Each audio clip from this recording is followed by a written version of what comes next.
गुरुदेव, कोई भी नियम लेते हैं तो शुरुआत में बहुत उत्साह बना रहता है, साल 2 साल बहुत अच्छे से पालते हैं, फिर उसमें थोड़ा लेजीनेस आता है, मतलब आलस आता है कि भाई जैसे 10 बजे तक पानी का त्याग कर दिया तो यार 10:05 हो गया, ठीक है ले लो, ऐसा मतलब थोड़ा ढीला सा आ जाता है। तो उसका क्या कारण है और समाधान क्या है? कोई भी कपड़ा खरीदो शुरू में अच्छा लगता, बाद में धीरे धीरे करके आलस आती है कि भाई अब बाद में खराब होता ना, फिर भी अपन पहनते ना कि भाई हमने इतनी मेहनत से खरीदा है, फेंकते थोड़ी है, नहीं फेंकते, खुद की मेहनत का। तो इसी तरह याद रखो कि ये सौभाग्य से हमने नियम लिया है तो उसको पूरा पालो। आलस नहीं है, ये तुम्हारी चंचलता है।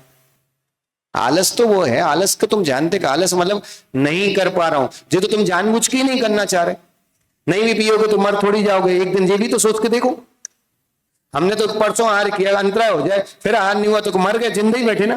तो बस ऐसे ही सोचो, याद रखना नियम के प्रति दृढ़ता रखो। और वही तो तुम्हारी परीक्षा का समय है ना भाई।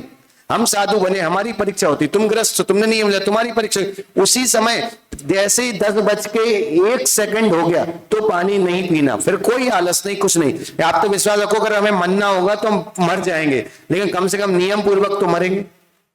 और अब तो शरीर की अवस्था ऐसी कि बचाने से कोई फायदा ही नहीं, इसलिए नियम पूर्वक बनो, दृढ़ता रखो, बिल्कुल भी नियम नहीं तोड़ना। चाहे वो आलस आए, चाहे आपको चंचलता हो, कुछ भी हो, आपने नियम लिया उसको फॉलो करो। अगर हम बाजार से, हमने देखा यहां तक लोग देखे हैं, मान लो बाजार से आम खरीद के लाए, 20 रुपए के आम लाए, केवल 20 रुपए के, उसमें आए एक तरफ सड़ा निकल जाए तो उतना हिस्सा फेंक देते, बाकी खा लेते, जबकि पता है शरीर के लिए नुकसान है। फिर भी क्यों भाई, हमने अपनी मेहनत की कमाई है। तो याद रखो, मेहनत की कमाई की वस्तु की जितनी कीमत करते, उसी तरह हमें सौभाग्य से नियम लेने के लिए मनुष्य पर्याय मिली, चैन कुल मिला, तो अपने सौभाग्य की भी कीमत करो। अतुल भैया याद रखना, नियम लेना सरल है, उसको पालना कठिन है। बस वो कठिनाई में ही अगर तुमने दृढ़ता रखी तो एक एक बार की दृढ़ता हमारे एक एक भाव को भी कम कर सकती, इतनी ताकत होती। एक एक भाव के पाप एक एक नियम को दृढ़ता से पालने में कट जाता है। जब आपने कोई नियम लिया, आपकी परीक्षा का समय है, समझना वो परीक्षा का समय नहीं है, आपके एक एक भाव के पाप काटने का समय। अनंत भाव ले चुके, अनंत बड़ा संसार में पाप की, उनको काटोगे कैसे? वो नियम की दृढ़ता से ही वो पाप करते हैं। इसलिए आप दृढ़ रहो, मजबूत रहो, मुस्कुराते रहो